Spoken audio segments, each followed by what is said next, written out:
तो कहानी के शुरुआत में हमें न्यूयॉर्क का पार्क दिखाया जाता है। सब लोग अपने आप में ही बिजी दिखाई दे रहे थे। उस पार्क में बेंच पर बैठी हुई दो लड़कियां दिखाई जाती हैं, जिनमें से एक लड़की नोटिस कर पाती है कि अचानक से एक तेज हवा का झोंका आया था और फिर उसने देखा कि पार्क में खड़े हुए सारे के सारे लोग स्टक हो गए हैं। वो जब अपनी दोस्त को बुलाने लगती है तो देखती है कि उसकी दोस्त भी कुछ अजीब सा रिएक्ट किए जा रही है और फिर वो उसके आंखों के सामने ही अपने ही हेयर पिन को निकालकर अपने गर्दन में स्टैब करते हुए अपने आप को इस तरह से मारती है जो रोंगटे खड़ा कर देने वाला था। इसी पार्क के साइड पर हमें एक कंस्ट्रक्शन साइट दिखाया गया। कंस्ट्रक्शन साइट वाले टॉप बिल्डिंग से एक आदमी गिर जाता है और वहीं पर उसकी बहुत ही दर्दनाक तरीके से मौत हो जाती है। सभी लोग सोचते हैं कि ये एक एक्सीडेंट होगा, लेकिन अगले ही पल जो उन्होंने देखा कि एक एक करके टॉप फ्लोर पर जितने भी लेबर काम किए जा रहे थे उन्होंने अपने आप को नीचे गिराना शुरू कर दिया था। यहाँ से सीन सीधा शिफ्ट होकर हमें एक स्कूल का सीन दिखाया जाता है, जहाँ पर हम एलियट नाम के एक टीचर को देख पाते हैं बच्चों के पास जब वो लेक्चर दिए जा रहा था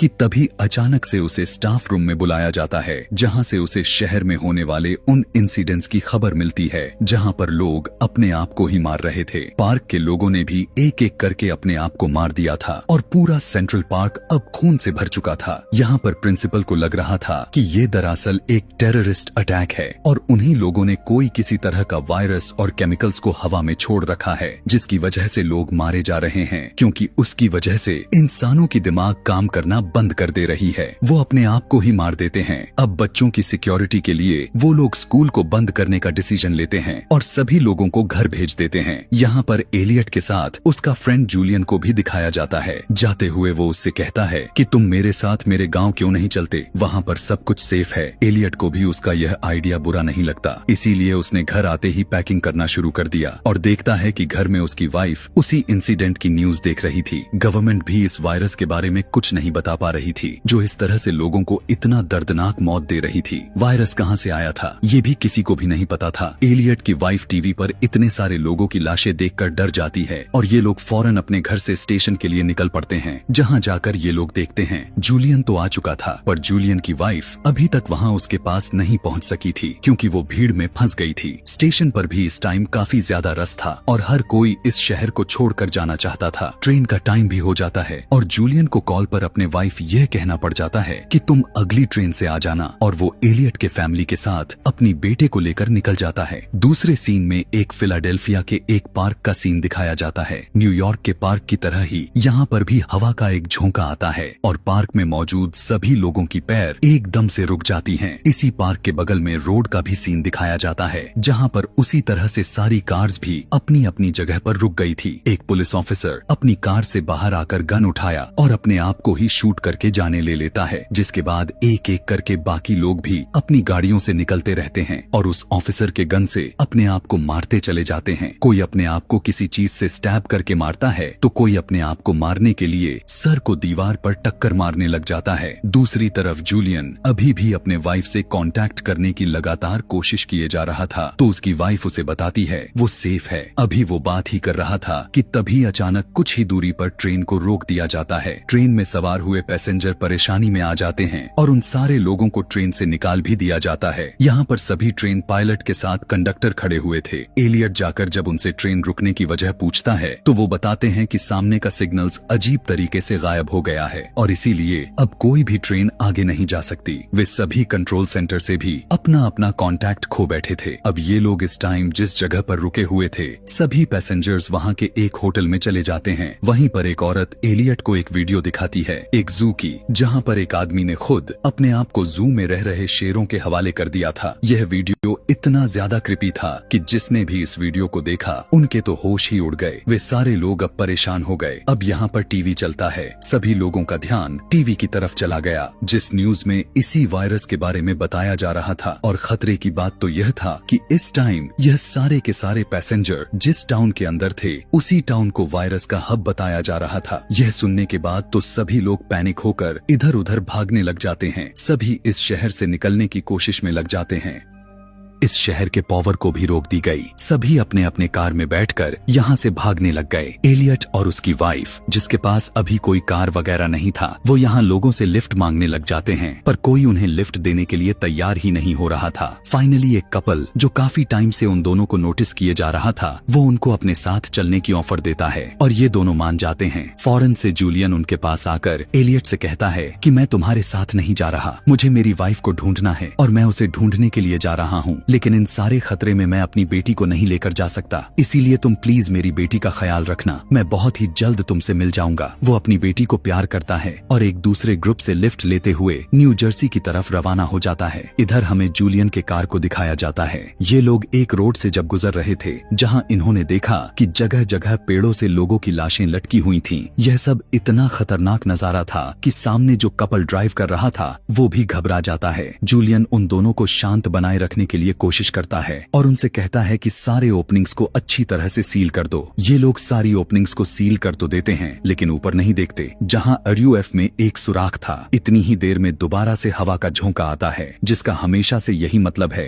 कि वायरस अटैक कर रहा है। ये कार चलते चलते एकदम से हल्की हो जाती है, फिर एकदम अचानक से स्पीड बढ़ते हुए एक पेड़ से टकरा जाती है, जिस एक्सीडेंट में वो कपल मारा जाता है और बच जाता है। बस जूलियन, जो अब उस कार से बाहर निकल आया था, लेकिन वो भी उस वायरस से नहीं बच पाया था। वो कार के टूटे हुए कांच से अपने वेंस को काट लेता है और मर जाता है। दूसरी तरफ अब हमें एलियट के कार को दिखाया जाता है। एलियट ने बाहर निकलकर देखा कि सामने लाशों के ढेर पड़े हुए थे, जिनके ऊपर से तो ये लोग गुजर कर नहीं जा सकते थे, इसीलिए ये लोग अपना रास्ता बदल लेते हैं और दूसरे रास्ते पर एकदम से सोल्जर की एक जीप रुककर इन्हें आगे जाने से मना करती है और बताती है कि आगे की बेस पूरी तरह से तबाह हो गई, सारे सोल्जर्स मारे जा चुके हैं सिवाय मेरे। इतने ही देर में यहाँ पर और भी कार्स आ जाते हैं और सोल्जर्स सभी कार्स को रोककर आगे जाने से मना करता है। ना चाहते हुए भी इन लोगों को इसी टाउन में रहना पड़ रहा था और यहाँ पर रहने वाले एक आदमी के कहने के मुताबिक ये लोग इस टाउन में मौजूद घरों में रहने का डिसाइड करते हैं। काफी सारे लोगों की एक टीम बन चुकी थी, जिसे लीड कर रहा था वो सोल्जर दिखाया जाता है। कुछ लोग आगे की तरफ चल रहे थे और कुछ पीछे की तरफ। आगे वाला ग्रुप एलियट का था, जिसे वो अभी आगे की तरफ निकलते हैं तो पीछे हवा का एक झोंका गुजरता है। सब लोग दोबारा से रुक जाते हैं और वो सोल्जर सैल्यूट मारते हुए अपने आप को गन से शूट कर देता है। एक एक करके सभी लोग उसके गन का इस्तेमाल करते हुए अपने आप को मार देते हैं। एलियट और उसके ग्रुप के लोग, सभी लोग जब पीछे देखते हैं तो दंग रह जाते हैं कि उनके साथ के सभी लोग मारे गए थे। एलियट भी बहुत ज्यादा पैनिक हो गया था, क्योंकि उसे लग रहा था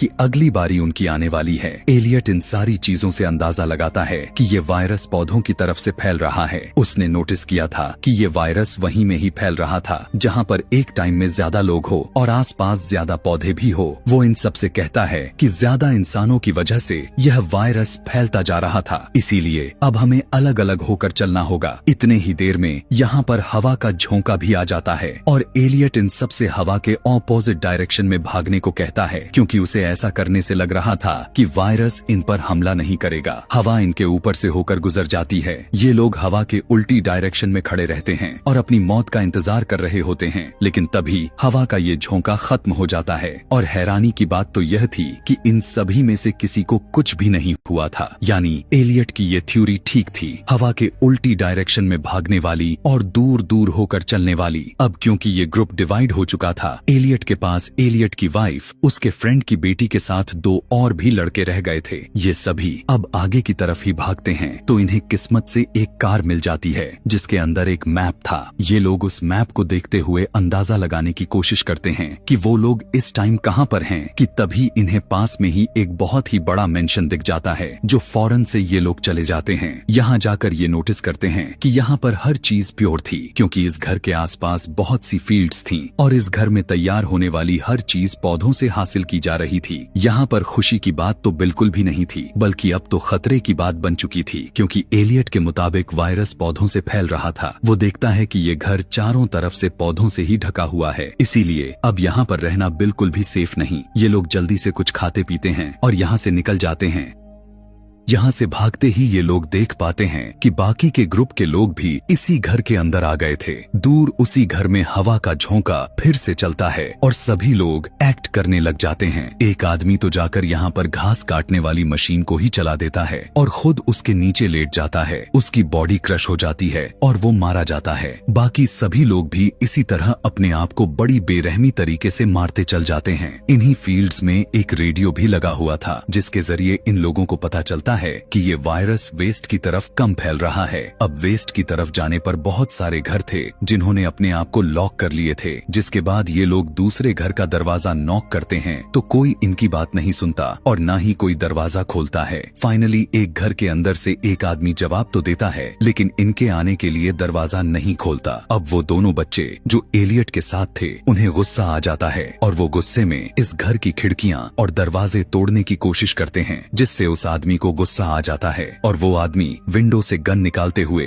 दो लड़कों में से एक लड़के का मर्डर कर देता है और उस दूसरे लड़के को भी गोली मार दी। डरते हुए एलियट अपनी वाइफ और उसके फ्रेंड की बेटी को लेकर यहाँ से भाग गया। भागते भागते वो एक बहुत ही पुराने घर के पास पहुँच गया। उन्हें लगा कि इसमें कोई नहीं रहता होगा, लेकिन बैकयार्ड में एक ओल्ड लेडी बैठी हुई थी। अच्छी बात तो यह था कि ये ओल्ड लेडी अच्छी थी। वो इन तीनों के साथ अच्छा बिहेवियर रखती है और इन्हें अपने घर में गेस्ट के तौर पर भी बुलाती है। वो इन लोगों के लिए आधा दिन लगाकर बढ़िया खाना भी बनाती है और सोने के लिए अच्छा रूम भी देती है। लेकिन इस सब के दौरान एलियट नोटिस कर रहा था कि वो औरत थोड़ी अजीब भी थी और उसकी यह सोच थोड़ी ठीक भी निकल चुकी थी, क्योंकि कुछ ही देर के बाद वो दोनों उस ओल्ड लेडी को अपने रूम के बाहर खड़ा हुआ देखते हैं। एलियट परेशानी में आकर जब उससे बात करने की कोशिश करता है तो उसे पता चलता है कि वो तो नींद में चल रही हैं। एलियट जब सुबह को सोकर उठता है तो देखता है कि उसकी वाइफ और वो बच्ची दोनों बेड पर नहीं थे। वो परेशान हो गया, पूरे घर में उन्हें ढूंढने लग जाता है लेकिन कहीं पर भी वो दोनों नहीं मिल रही थीं। उसे शक हुआ कि ओल्ड लेडी ने ही जरूर उनके साथ कुछ कर दिया होगा, इसलिए वो लेडी को ढूंढने के लिए चला जाता है और देखता है कि ओल्ड लेडी के बेड पर एक गुड़िया पड़ी थी कि तभी अचानक से वो ओल्ड लेडी उसके पीछे आ जाती है और उसे बुरा भला कहने लग जाती है। वो उससे कहती है कि मैं जानती थी कि तुम चोर हो और यहाँ पर जरूर तुम चोरी ही करने के लिए आए हो। वो गुस्से में एलियट को उसका घर छोड़कर जाने के लिए कहती है। एलियट समझ जाता है कि इस ओल्ड लेडी की दिमाग की हालात ठीक नहीं है। काफी अरसे से अकेले रहते हुए उसे नहीं समझ आ रही कि उसे किसी के साथ कैसा बर्ताव करना चाहिए।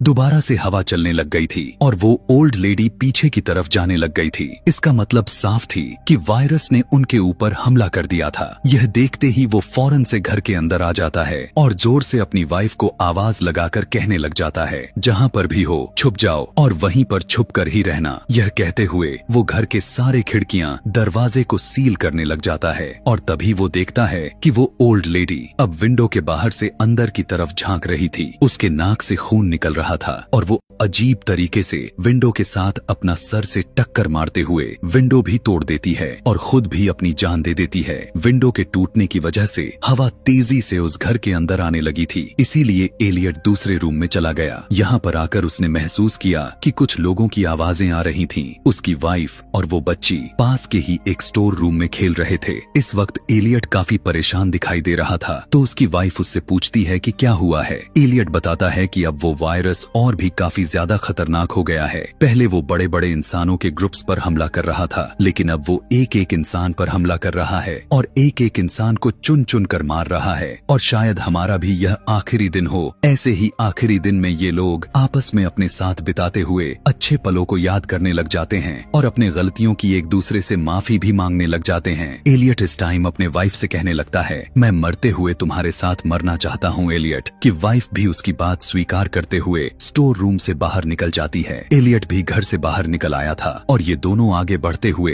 एक दूसरे का हाथ पकड़ लेते हैं ताकि जब मरे तो एक साथ मरे। हवा का झोंका दोबारा आ रहा था। हवा इतना तेज थी कि इन्होंने अपना आंखें बंद कर ली और अपने मौत का इंतजार करने लग गए, लेकिन इन दोनों को कुछ भी नहीं हुआ। यहाँ पर ये दोनों हैरान हो जाते हैं और घर के अंदर आ गए और एक दो दिन यहीं पर गुजारे और इन्हें पता चला कि जिस टाइम ये लोग बाहर निकले थे उसी टाइम उस वायरस का असर खत्म हो गया था और इन दोनों दोनों की जान बच गई थी। इस वायरस ने ऐसी तबाही फैलाई थी कि कोई उसके बारे में एक्सप्लेन भी नहीं कर सकता था, और ना ही वो वायरस कहां से आया था और कैसे पैदा हुआ था, यह कोई नहीं जान पाया था। खैर, इसी तरह से 3 महीने का वक्त गुजर जाता है। हमें न्यूयॉर्क और फिलाडेल्फिया दिखाया जाता है, जहां से वो वायरस फैलना शुरू हुआ था। यहाँ पर भी अब सब कुछ नॉर्मल हो चुका था और लोग अपनी रूटीन में वापस आ गए थे। एलियट और उसकी वाइफ भी अपने घर वापस आ गए थे और जूलियन की बेटी को उन्होंने एडॉप्ट कर लिया था। अब हमें टीवी पर यह दिखाया जाता है कि जब एक साइंटिस्ट ने पॉडकास्ट में इस वायरस के फैलने के बारे में सवाल करता है, तो साइंटिस्ट कहते हैं कि अक्सर दुनिया में होने वाली कुछ चीजों के रीजन नहीं होते,